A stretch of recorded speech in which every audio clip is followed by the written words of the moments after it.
Viewers, जब मैं था टीनेज में या प्री टीनेज में या पोस्ट टीनेज में, तो मेरी जो एंजाइटी होती थी, डिप्रेशन होता था, फ्रस्ट्रेशन होता था, वो सारा कुछ है ना अब्बा जी की घूरी जो है वो ख़त्म कर देती थी, या दूसरों छुत्ते छितर लहराते सुनते आराम आ जाता सी।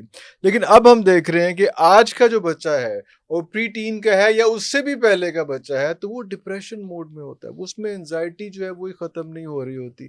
फिर इस किस्म की डिस्लेक्सिया है, या उसमें ऑटिज़्म, तो चलो एक और चीज़ हुई थी। इस किस्म की चीज़ें इतनी ज़्यादा आ चुकी हुई हैं कि हम हैरान होते हैं कि हमारे दौर में अभी तक भी हमें इन चीज़ों के स्पेलिंग तक नहीं आते, लोग कहाँ-कहाँ से ये बीमारियाँ उठा के ले आते हैं।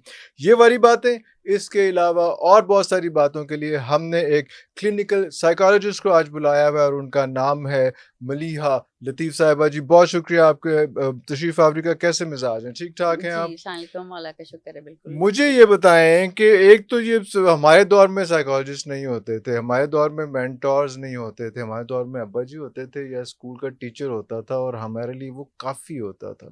अब जो है मेंटोर्स भी हैं, जो है हुँ, स्पिरिचुअल हीलर्स अलग हैं, और जो हैं वो बाकी लोग अलग हैं, और साइकोलॉजिस्ट अलग हैं, बिल्कुल। लेकिन फिर भी आराम नहीं आ रहा। एक्चुअली एक्सपोज़र बहुत ज़्यादा हो गया, एक तो बेशबहा, अनगिनत। और जहाँ पेरेंट्स की बात है ना, मुझे लगता है 2 चीज़ें हुई हैं। एक तो जॉइंट फैमिलीज़ बहुत ज़्यादा थीं, हम आपस में बहन-भाई बहुत ज़्यादा होते थे। वो 1-1, 2-2 बहन-भाई रह गए हैं, पेरेंट्स अपने-अपने बिज़ी हो गए हैं। देखें, फादर्स पहले भी बिज़ी थे, अब औरतों में, लेडीज़ में रुझान है, अच्छी बात है, वुमेन एम्पावरमेंट अच्छी चीज़ है, औरतें काम कर रही हैं। लेकिन उसके साथ वो औरतें जो ख़वातीन काम नहीं भी कर रहीं, वो एक रुझान ऐसा हो गया, सोशल लाइफ़ और स्टेटस इस टाइप की चीज़ें बन गई हैं कि वो बच्चों के लिए ना वालिदैन अवेलेबल नहीं है। जब बाप नहीं था तो माँ होती थी घर पे, माँ के साथ दादा-दादी, घर में और लोग होते थे। एक डिसिप्लिन था, तरबियत थी, तालीम थी।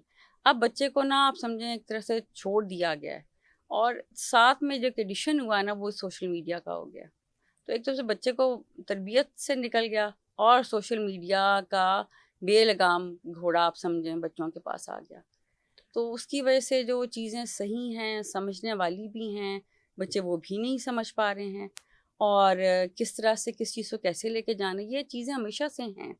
लेकिन जब उनको सँभाला नहीं जा रहा ना, तो वो अब काबू से बाहर हैं।